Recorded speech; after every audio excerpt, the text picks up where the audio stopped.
Alright guys, so Sephiroth's moveset has been announced by Nintendo or shown off, so let's get into it. First of all, we have some new Mii costumes, which is pretty sick. We have Barret, Tifa, and Aerith. So these guys are going to be releasing along with Sephiroth for about 75 cents. These costumes are actually pretty good. I really like them. Glad that these guys got at least some sort of showing in Smash. I was afraid they weren't going to do anything with them, but at least we got the Mii costumes, and you know, they always do this with the DLC characters, so it's pretty good. Alright, as for Sephiroth, so this guy looks awesome. He's a little bit taller than Cloud, and his model just looks like super cool. I gotta say, one of my favorite looking versions of Sephiroth ever. He looks awesome in this game.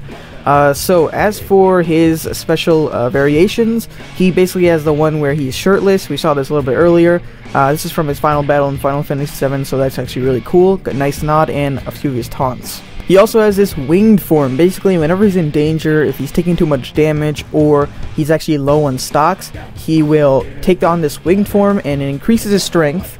It makes him a lot faster, and he gets an extra jump along with it. So it's pretty much a big boost in power to make sure he is able to defeat the enemy.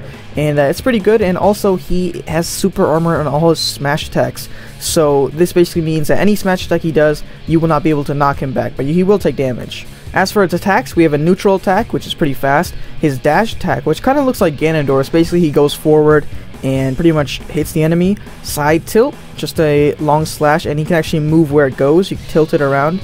Up tilt, stab in the air, good for keeping the enemy up in the air. His down tilt is pretty good. It's kind of like Cloud's. It's a good combo starter in my opinion. Probably one of his best combo starters, as you'll see later on. So that one's really useful. His side smash is that long-ranged sword attack. It's pretty open-wide. Up smash, you know, it's really long in length. You can see here he's able to hit two enemies next to him. That one is really long, but it's also, you get very open. His down smash is pretty cool. He pretty much hits the sword down on the ground and creates a little bit of debris. And this one is extremely useful for making sure enemies do not recover.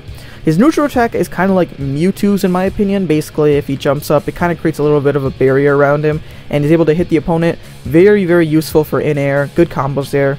Forward attack is a little bit interesting. It's not as good because really you can't really hit the opponent very good, but if you're in the air, it's a pretty good move. Just don't do it on the ground.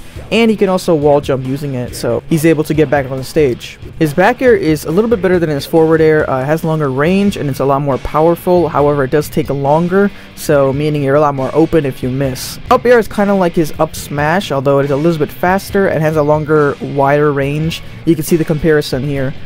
Down air is really good. It's called Hell's Gate. Basically, you go straight down. It's a pretty useful move for keeping enemies off of the stage. However, obviously you could die if you do it too much. As for his special attacks, he basically has this charge up, kind of like Robin. Basically, he'll charge it up, so it starts off as Flare, Mega Flare, and then it'll charge up fully to Giga Flare. This huge explosion, so that's pretty good. Shadow Flare is a little bit of a shoot thing that he does, and basically when he shoots it, you'll get these like shadow balls around you that will eventually hit you after a certain amount of time. So he can shoot up to 5 of them towards you, and yeah. For his up B, it is Blade Dash. It kind of works like Fox's recovery, so it's pretty similar, and if you hold it, you get Octaslash, one of Sephiroth's you know, special moves, and that one's really useful on the ground to kill enemies like you see here. His down V is actually somewhat of a shield. It doesn't really work as a counter. It's more a shield with an extra counter there. Basically, it can be broken, so it's pretty much just like a shield. As for his final smash, this is super cool. Safer Sephiroth appears, and he does this special move where he summons Meteor and pretty much wipes out everyone. And all opponents who get hit by this have a special little status effect that is given to them. They also have Cloud a new smash attack when he has his Advent Children costume on and is fighting Sephiroth. It's the Omniverse version 5, really nice looking, and I'm glad they added this. It looks super cool, especially against Sephiroth. So basically that's Sephiroth's moveset. If you want some more in-depth detail on it, you gotta look at somewhere else. I'm just showing you what it was. I will be making a video on him once he is released, but yeah, thank you guys so much for watching, and I'll see you all in the next video. Peace.